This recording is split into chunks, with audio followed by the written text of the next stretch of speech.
big friends are pasting Emden today. We're to give fighter cover from Zood Camp over the target and back out again to the sea and then part way home. The 56 will lead the show in. The B-17s will be in 3 boxes of 60 each. Altitude 25,000 feet. The course home is 249 degrees magnetic. And remember, start engine at 1443. Take off 1449 to 1458.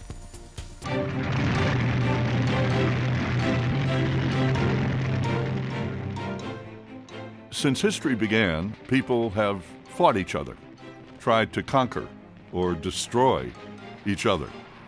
And over centuries, as the world seemed to become smaller and smaller, with more and more people in touch with each other, conflicts have grown from personal arguments and fistfights into battles between nations, conquest. It was in the 1930s and 1940s that the world exploded, boiled over into the most horrific war in history. The entire planet was on fire, continents and oceans, land and sea, in the air, affecting every human being on the planet. It was the most deadly, costly conflict ever and caused more changes in history than anything that came before. It was World War II. As I recall, I was only about halfway back on my track, and it sounded like everybody and his brother had encountered fighters, German fighters. And it wasn't shortly after that I look up and I've got 26 or 30 109s in tight formation still carrying their tanks. And so I take my flight of 4 and press the attack. They saw me coming. We had been told as they were vertical at 5,000 feet, they couldn't pull out. Well, it helped save me because I'm screaming, that jug nothing could outdive it.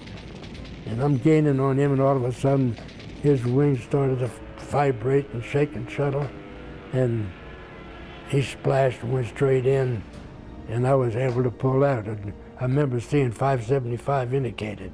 It was approaching suppressibility because it felt like it was in concrete when I grabbed that stick, cut the throttle back, and both hands to pull up and get out of there.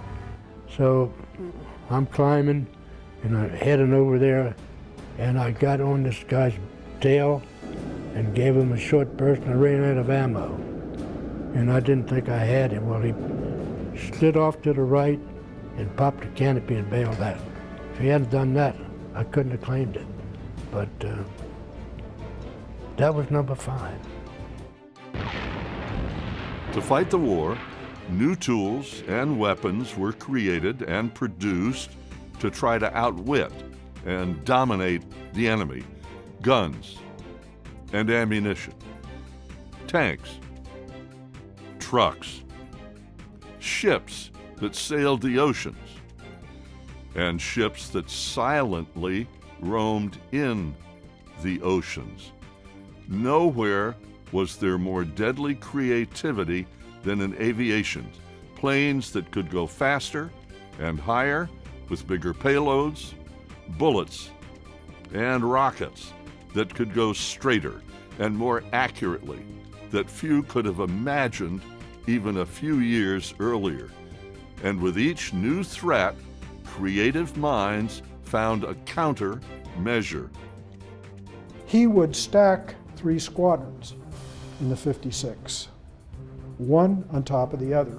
One squadron would do the attack.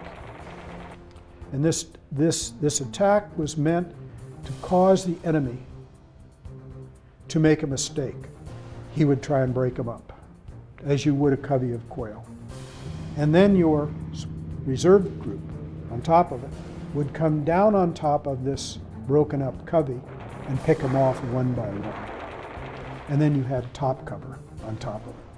A group always looking out that you're not going to get jumped. This tactic was adopted by the 8th Air Force And it began to show his development as an individual, as a tactician. One of the most effective weapons of the war was an airplane, a small one with a great big engine. It contributed greatly to the Allies ultimately prevailing in World War II. So, what was the P-47? What did it do? And how did it do it? That is our subject today.